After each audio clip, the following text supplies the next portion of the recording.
Assalamualaikum warahmatullahi wabarakatuh. Perkenalkan, nama saya Alina Audia, NIM 1810110133.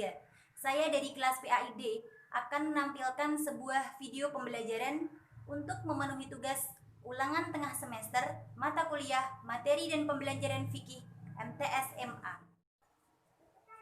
Bismillahirrahmanirrahim. Assalamualaikum warahmatullahi wabarakatuh. Selamat pagi anak-anak. Bagaimana kabarnya? Alhamdulillah baik ya. Sudah siap belajar untuk pagi hari ini? Ya, oke. Sebelum Ibu memulai pembelajaran pada pagi hari ini, Ibu akan mengabsen terlebih dahulu ya. Siapa yang tidak berangkat hari ini? Ada yang sakit? Atau mungkin ada yang berhalangan hadir? Baik, Ibu absen ya. Abdullah Sami berangkat? Ya, berangkat.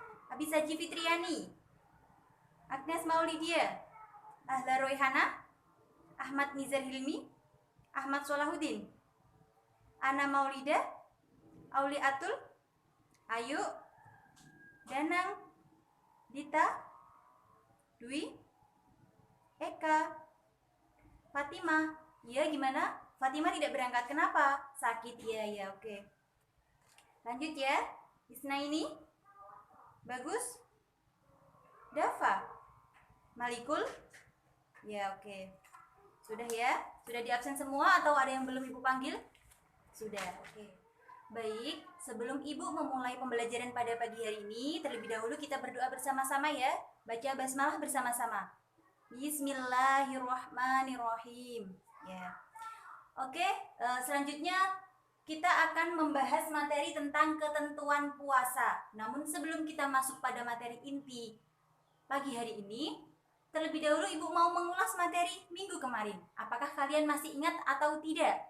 Oke. Materi kemarin tentang apa anak-anak? Ya betul, tentang rukun Islam. Rukun Islam itu ada berapa? Ya ada 5. Bisa disebutkan? Ya, kamu Abdullah Sami bisa disebutkan? Ya, yang pertama itu apa? Syahadat. Ya, yang kedua sholat. Ya, yang ketiga zakat. Terus yang keempat puasa. Yang kelima haji bagi yang mampu. Oke, berarti kalian masih ingat ya materi kemarin? Harus dipelajari terus, dibaca terus ya, biar nanti saat tes kalian bisa mengerjakan soal-soal tesnya. Untuk kesempatan pagi hari ini, kita akan melanjutkan tentang ketentuan puasa. Ya, rukun Islam yang keempat. Benar. Oke, definisi puasa. Ada yang tahu definisi puasa itu apa? Ayo. Kamu Abid, puasa itu apa? Ya, apa? Menahan lapar. Oke, bisa masuk. Kamu Ahmad Nizar, apa puasa itu apa? Ya, apa? Menahan lapar, menahan godaan setan. Ya, terus menahan nafsu. Ya, boleh.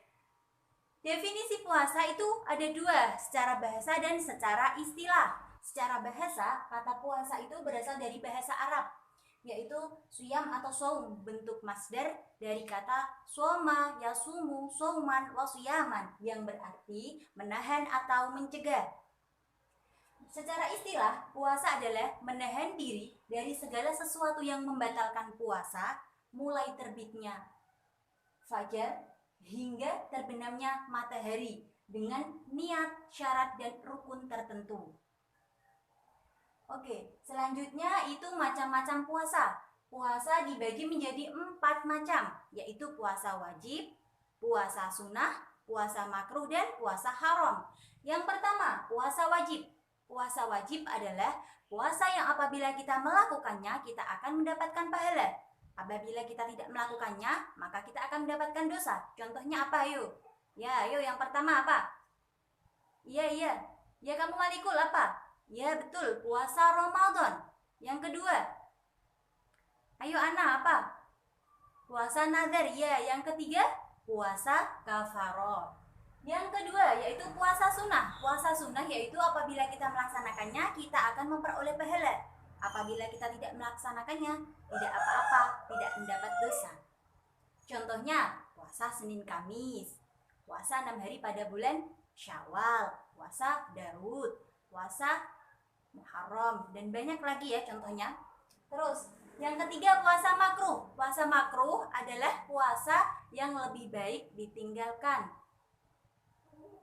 Yang terakhir, puasa haram. Puasa haram adalah apabila kita melaksanakannya, maka kita akan memperoleh dosa. Contohnya apa? Puasa pada Hari Raya Idul Fitri, ya benar. Terus Hari Raya Idul Adha, ya. Yang ketiga, ayo puasa apa? Pada hari tasyrik. Terus puasa selamanya. Dan masih banyak lagi ya contohnya. Nanti bisa dibaca di LKS atau buku paketnya masing-masing. Dipelajari, dibaca di rumah. Di sini Ibu hanya menyampaikan secara singkat karena waktunya ini juga terbatas. Mengapa kita seorang muslim harus melaksanakan puasa? Ayo, ada yang tahu nggak? Ternyata ada dalil perintah berpuasa. Dalil itu terdapat dalam Al-Quran surah Al-Baqarah ayat 183. Ada yang tahu bagaimana bacanya? Atau kita baca sama-sama saja ya? Oke, kita baca sama-sama yuk. A'udzu billahi minasyaitonir rajim. Bismillahirrahmanirrahim. Ya ayyuhalladzina amanu kutiba alaikumus siyamu kama kutiba alal ladzina min qablikum la'allakum tattaqun. Shadaqallahul azim.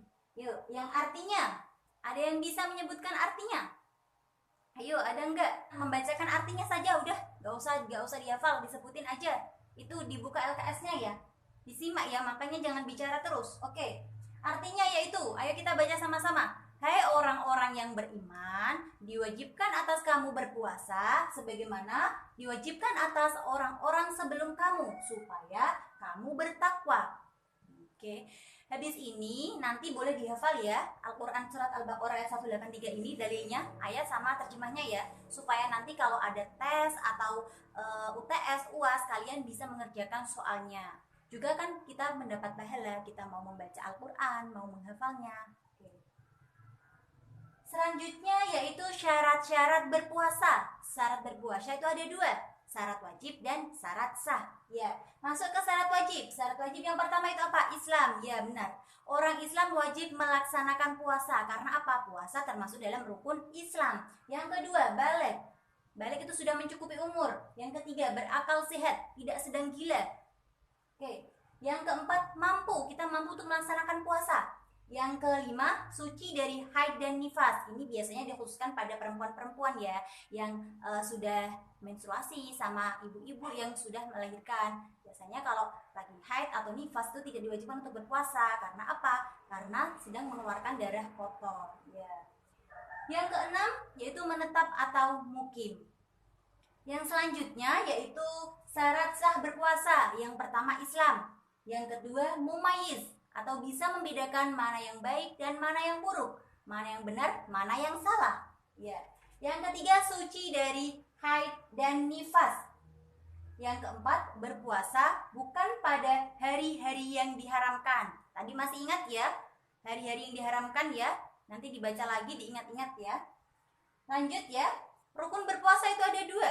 Yang pertama niat, yaitu kita menyengaja untuk melakukan puasa. Contohnya saja ya, kita tidak ada keinginan untuk berpuasa, lah itu niatnya juga nggak dari dalam hati. Nah, maka kalau kita mau berpuasa, kita harus meniatkan melapangkan dada dari hati yang paling dalam. Saya niat berpuasa. Contohnya, saya mau niat berpuasa Ramadan, atau kalau nggak gitu bagi perempuan-perempuan, saya niat berpuasa untuk mengganti puasa Ramadan saya waktu saya haid. Itu juga harus diniati dari dalam hati ya. Maksudnya begitu ya, niat yang menyengaja. Itu kita sengaja ingin melaksanakan puasa ya, semata-mata karena Allah, karena ridho Allah. Oke. Yang kedua yaitu meninggalkan segala sesuatu yang bisa membatalkan puasa, mulai terbitnya fajar hingga terbenamnya matahari. Oke, lanjut. Hal-hal yang membatalkan puasa banyak ya. Ada yang mau menyebutkan? Membantu ibu yuk, disebutkan. Yang pertama apa? Makan dan minum dengan sengaja. Ya, itu batal ya, karena disengaja. Yang kedua, murtad atau keluar agama Islam. Karena apa? Karena tadi sudah disebutkan syarat wajib. Nah, itu harus Islam. Nah, kalau kita keluar dari agama Islam, maka kita tidak wajib untuk melaksanakan puasa lagi. Yang ketiga, muntah dengan sengaja. Nah, contohnya gimana? Memasukkan jari tangan ke dalam mulut. Nah, kita bisa muntah dengan saja, itu batal ya puasanya ya. Yang keempat, bersetubuh atau melakukan hubungan suami istri bagi yang sudah menikah ya. pada siang hari. Yang kelima, keluar darah haid atau nifas. Terus keluar air mani yang disengaja. Yang ketujuh, merubah niat puasa. Maksudnya gimana Bu merubah niat puasa?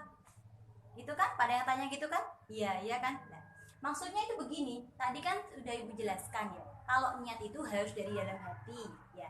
Diniatkan karena Allah, benar-benar karena Allah. Nah, ini merubah niat puasa. Contohnya, aku mau puasa Senin sama Kamis. Untuk apa? Biar dipuji teman-temanku. Wah, anak itu rajin puasa Senin Kamis. Nah, itu nggak boleh ya. Itu namanya kamu merubah niat puasa. Puasanya bukan karena Allah, tapi karena apa? Karena ingin dipuji. Oke, yang ke-8 itu hilang akal karena mabuk, pingsan, atau gila. Materi selanjutnya yaitu makruhnya puasa. Ketika kita berpuasa, ada hal-hal yang makruh untuk dilakukan.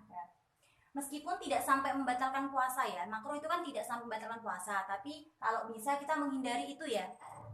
Kita bisa menyebutkan hal-hal yang makruh dilakukan ketika kita berpuasa. Ayo kita sebutkan sama-sama ya. Yang pertama itu berkumur-kumur yang berlebihan.